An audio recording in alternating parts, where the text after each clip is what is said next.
March 24th, 2017 was the 18th anniversary of the NATO attack on former Yugoslavia, which violated international law.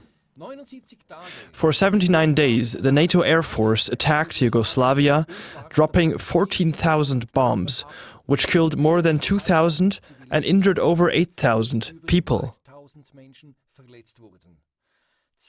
2 years after the NATO war against Yugoslavia, a broadcast by the German TV program Monitor brought to light that the United Nations did not give any mandate for this attack.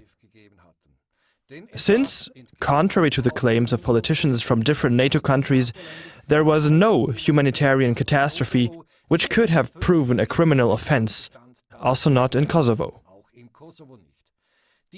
The German general leading the OSCE at that time, Heinz Locke, stated this. So there was not a single hint of a threatening humanitarian catastrophe in any report by the OSCE. Also in the documents of the Federal Minister of Defense, nothing was written about a humanitarian catastrophe. The international experts were only observing the combat actions of the so-called Kosovo Liberation Army, short KLA, against Yugoslavian regular army troops. This revealed that the violence and provocation undoubtedly came from the KLA. Exactly this was reported just before the war started at a meeting of the NATO Council. The question as to why these horrible attacks by the NATO army on the people took place can be partially answered by an assertion made by Jochen Scholz, lieutenant colonel of the NATO at that time. He said that the military planning for aerial attacks by NATO against Yugoslavia had been completed already in 1998, although no humanitarian catastrophe existed which could have justified a military operation, according to an OSCE report. Because of the favorable geographic location, the enlargement of the European Union and NATO in the east was part of the plan. The semi-socialist Yugoslavia was an alien element which was opposing any foreign conditions, such as the credit conditions of the International Monetary Fund. From the NATO position, there was clearly not any humanitarian reason to step in. Norma Brown, diplomat at the OSCE, said, "The reality is that everyone knew there will be a humanitarian crisis of massive proportions if they bombed." The governments of NATO countries, nevertheless, were spreading the Kosovo humanitarian catastrophe lie.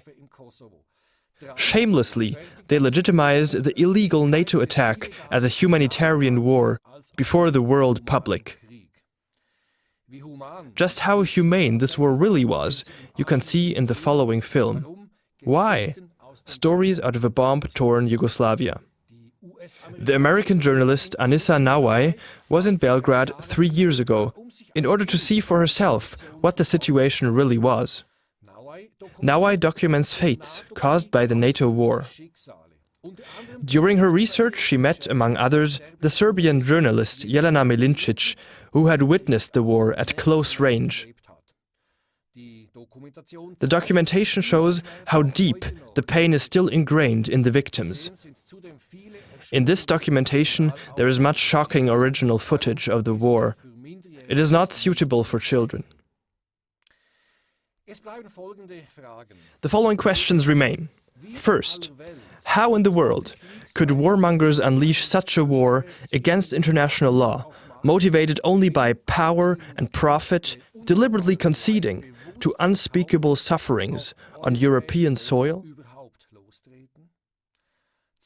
Second, how is it possible that even until now, politicians like former German cabinet members Joschka Fischer and Rudolf Scharping justify that war in spite of countless and undeniable facts?